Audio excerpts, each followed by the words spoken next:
하나님이 사랑하시는 우리 성도님들, 지난 하루 동안 평안하셨습니까? 오늘 우리에게 주시는 하나님의 말씀은 출애굽기 30장 11절에서 21절까지 말씀입니다. 하나님의 말씀을 함께 읽겠습니다.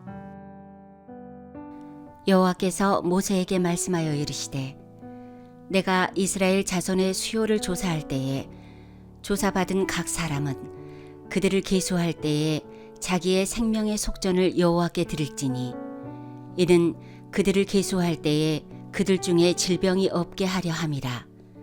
무릇 계수 중에 드는 자마다 성소의 세겔로 반세겔을 낼지니, 한 세겔은 20게라라. 그 반세겔을 여호와께 드릴지며, 계수 중에 드는 모든 자 곧 20살 이상 된 자가 여호와께 드리되, 너희의 생명을 대속하기 위하여 여호와께 드릴 때에 부자라고 반세겔에서 더 내지 말고 가난한 자라고 덜 내지 말지며, 너는 이스라엘 자손에게서 속전을 취하여 회막 봉사에 쓰라. 이것이 여호와 앞에서 이스라엘 자손의 기념이 되어서 너희의 생명을 대속하리라.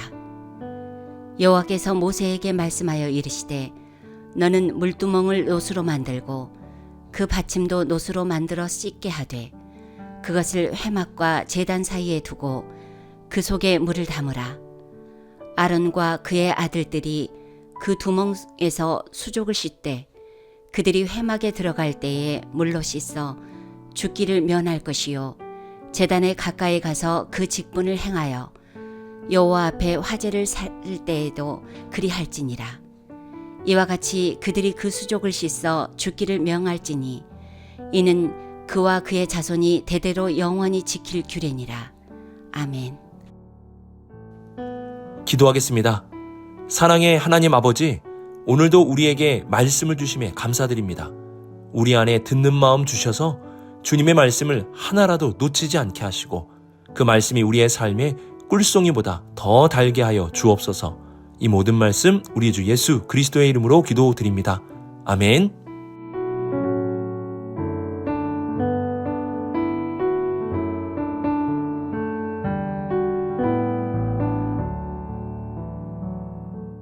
(11절부터) (16절까지는) 생명의 속전에 대한 말씀을 다루고 있습니다. 생명의 속전은 자발적으로 드리는 것이 아니라 의무적으로 드려야 하는 것이었습니다.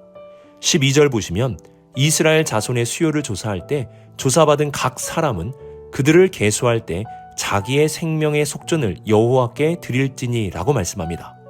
이처럼 각 사람이 의무적으로 모두 드려야 하는 것이 생명의 속전입니다. 14절을 보시면 그 숫자에 해당되는 사람들이 20살 이상 된 성인임을 알 수 있는데요. 20살 이상이 되었다면 누구라도 생명의 속전을 내야 한다는 것입니다.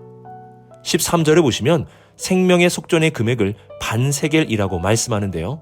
15절에서는 소득에 따라 차등 있게 생명의 속전을 내는 것이 아니라 가난한 자이든 부자이든 모두 동일하게 반세겔을 드려야 한다고 말씀합니다. 그러므로 반세겔이라는 금액은 많은 금액이 아니라 가난한 자도 낼 수 있을 정도의 부담되지 않는 금액임을 알 수 있습니다. 이렇게 하나님은 20살 이상 된 사람이라면 예외 없이 모두가 의무적으로 생명의 속전을 내야 함을 말씀합니다. 그러면 왜 생명의 속전을 내야 하는 것일까요? 12절 하반절 보시면 질병이 없게 하려 함이라고 말씀합니다. 이 말씀을 잘못 이해하게 되면 하나님은 돈을 밝히시는 분으로 돈을 내지 않으면 질병을 내리시는 분처럼 생각하게 됩니다. 무당 굿할 때 많은 돈을 들여 부적을 쓰듯이 하나님도 돈을 좋아할 것이라 여기는 것입니다. 하지만 하나님은 그러한 분이 아니십니다. 이 세상의 모든 것이 하나님의 것입니다. 만약 하나님이 돈을 받길 원하셨다면 가난한 자와 부자들에게 모두 동일한 금액으로 생명의 속전을 내게 하시겠습니까? 더 많이 낼 수 있는 자에게는 더 많이 내라고 말씀하지 않겠습니까? 생명의 속전은 하나님이 돈을 많이 받아서 부자가 되려고 말씀하시는 것이 아닙니다. 그러면 왜 생명의 속전을 내지 않으면 질병이 내려지게 되는 것일까요? 우선 여기서의 질병은 하나님의 진노의 시작임을 기억해야 합니다. 하나님은 거룩하신 분이십니다. 그래서 죄와 부정함에 대해 진노하십니다. 돈이 적다고 진노하시는 것이 아니라 우리의 부정과 죄로 인하여 진노하시는 것입니다. 만일 우리가 죄가 있고 부정함으로 거룩하신 하나님 앞에 그냥 나온다면 질병은 시작에 불과하고 하나님의 진노로 심판이 있게 될 것입니다. 그러므로 거룩하신 하나님과 함께한다는 것은 쉬운 일이 아닙니다. 이를 위해서는 우리가 감당해야 할 몫이 있는 것입니다. 하나님이 주시는 은혜는 공짜입니다. 그 은혜는 하나님의 자비로우심과 사랑에 근거하여 값없이 주시는 것입니다. 하지만 우리와 은혜로 함께 하시는 하나님은 거룩하신 분이시기에 거룩하신 하나님과 함께하기 위해서는 우리의 노력이 필요합니다. 그 노력 중에 하나가 바로 성막과 제사장을 올바르게 세우는 것입니다. 성막을 하나님이 말씀하시는 대로 세우고 제사장을 하나님의 말씀대로 그 직분을 행할 수 있도록 돕는 것입니다. 이는 우리가 감당해야 할 몫입니다. 하나님은 성막을 지어주지 않으셨고 제사장의 직분을 행할 수 있는 로봇이나 천사를 보내주지 않으셨습니다. 이는 거룩하신 하나님과 함께하기 위해 우리가 감당해야 할 몫입니다. 그래서 16절을 보시면 너는 이스라엘 자손에게 속전을 취하여 회막 봉사에 쓰라고 말씀합니다. 회막을 짓고 회막에서 일하는 제사장 직분을 위하여 생명의 속전을 쓰라는 것입니다. 우리는 은혜만을 너무 강조하면서 우리가 감당해야 할 의무를 잊을 때가 많이 있습니다. 우리에게 은혜로 다가오신 하나님은 거룩하신 분이라는 것을 기억해야 합니다. 거룩하신 하나님과 함께하기 위해서는 우리가 지불해야 할 몫이 있어야 합니다. 거룩함을 위해 장소도 구분하고 시간도 구분하고 또한 우리를 위해 봉사할 수 있는 사람들도 구분해야 합니다. 이 모든 것이 잘 유지가 되어 거룩하신 하나님께 온전히 예배하며 나아갈 수 있도록 해야 하는 것입니다. 이것은 우리의 몫입니다. 은혜만을 강조하며 거룩하신 하나님과 동행하기 위한 의무를 소홀히 해서는 안 됩니다. 우리에게 다가오신 하나님은 거룩하신 분이십니다. 그분과 함께하기 위하여 내가 지불해야 할 몫은 지불할 수 있어야 하는 것입니다.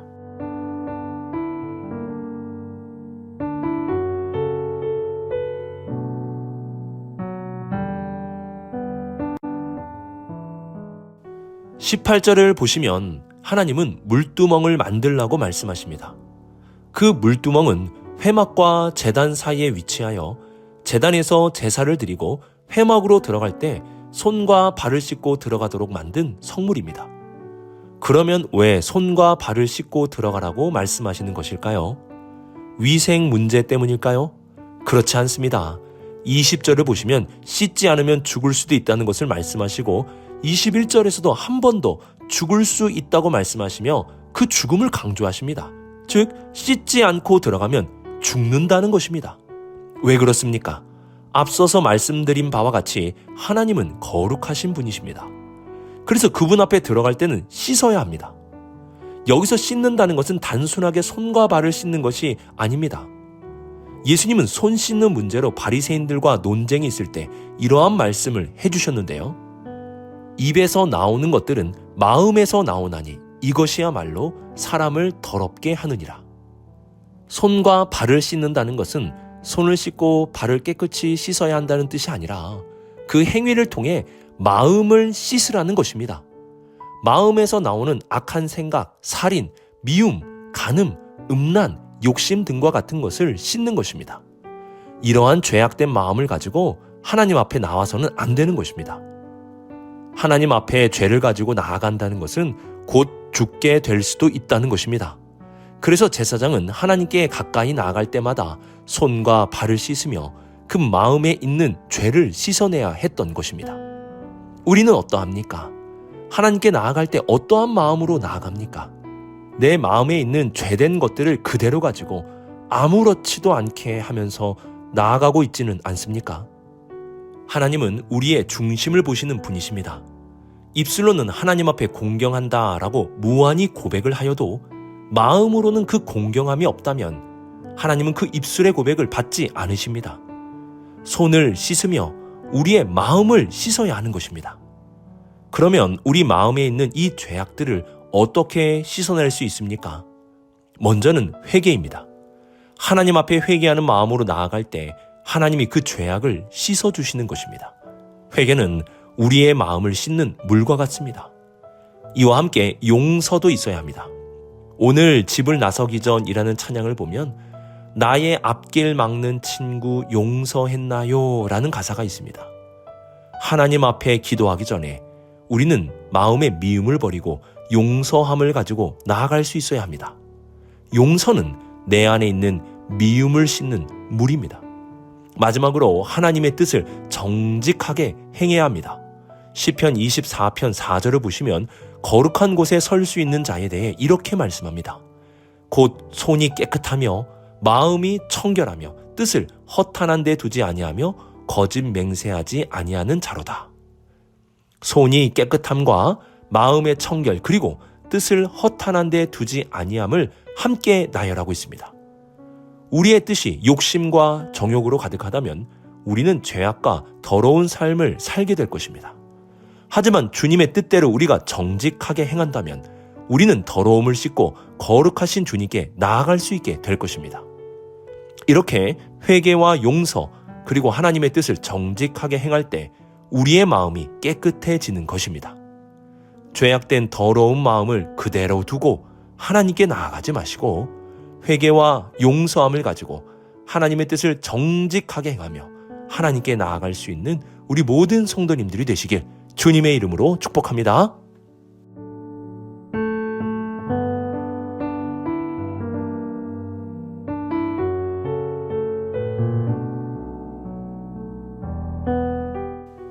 (20절) 중반절을 보시면 제단 가까이 가서 그 직분을 행하여 라고 말씀합니다.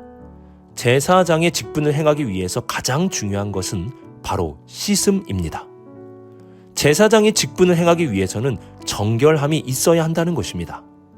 하나님은 어떠한 사람을 사용하실까요? 큰 그릇, 작은 그릇, 금그릇, 녹그릇, 어떤 그릇을 사용하실까요? 하나님은 크든 작든 금이든 노시든 깨끗한 그릇을 사용하십니다. 그래서 하나님은 제사장들에게 그 직무를 행하기에 앞서서 깨끗한 그릇이 되도록 씻으라고 말씀하시는 것입니다. 하나님의 일을 하다 보면 자신의 부족함을 자주 느끼게 됩니다. 내가 어떻게 이러한 일들을 할 수 있을까? 하지만 하나님은 그 사람의 능력이 아니라 정결함을 보십니다. 정결하면 그 그릇에 하나님이 채우시는 것입니다. 제가 주님이 맡기신 목회의 일을 감당하기 위해서 준비하고 노력해야 할 것은 능력과 재능보다는 깨끗한 목회자가 되도록 힘쓰는 것입니다. 주님 앞에 회개하고 사람들을 용서하며 하나님의 뜻을 정직하게 행한다면 하나님이 이 모든 일을 감당할 능력을 주시지 않겠습니까? 우리가 준비해야 할 것은 정결함입니다. 이렇게 깨끗한 마음으로 나아간다면 그 깨끗한 공간에 하나님이 채우시고 하나님이 주시는 능력으로 하나님의 모든 일들을 감당할 수 있게 될 것입니다. 오늘의 말씀을 묵상하며 은혜와 의무의 관계를 잘 기억할 수 있기를 바랍니다. 은혜는 값이 없습니다. 그러나 거룩하신 하나님과 함께 동행하기 위해서는 우리의 의무와 몫이 있어야 하는 것입니다. 거룩을 위한 우리의 몫이 있습니다. 그리고 하나님은 우리의 마음을 씻으라고 말씀하십니다. 우리의 마음은 회개와 용서 그리고 하나님의 뜻을 정직하게 행함으로 씻는 것입니다. 이렇게 깨끗한 자라면 그릇의 크기나 재료에 상관없이 하나님은 사용하시고 그 안에 능력으로 채워주실 것입니다. 오늘 하루도 거룩하신 하나님과 동행하기 위한 우리의 몫을 감당하고 마음을 깨끗하게 씻어 하나님이 귀히 사용하는 우리 모든 성도님들이 되시길 주님의 이름으로 축복합니다. 기도하겠습니다. 사랑의 하나님 아버지, 거룩하신 하나님과 동행하기 위한 나의 몫을 저버리지 않도록 우리 모두를 붙들어 주옵소서. 값없이 주시는 은혜와 거룩함을 위한 목, 이 두 가지를 모두 붙들며 살게 하여 주옵소서. 오늘 하루 우리의 마음을 회개와 용서와 하나님의 뜻을 정직히 행함으로 깨끗하게 씻게 하여 주시고 깨끗한 우리 모두가 주님의 귀한 그릇이 되어 사용될 수 있도록 인도하여 주옵소서. 이 모든 말씀 하나님의 아들 우리 주 예수 그리스도의 이름으로 기도드립니다. 아멘.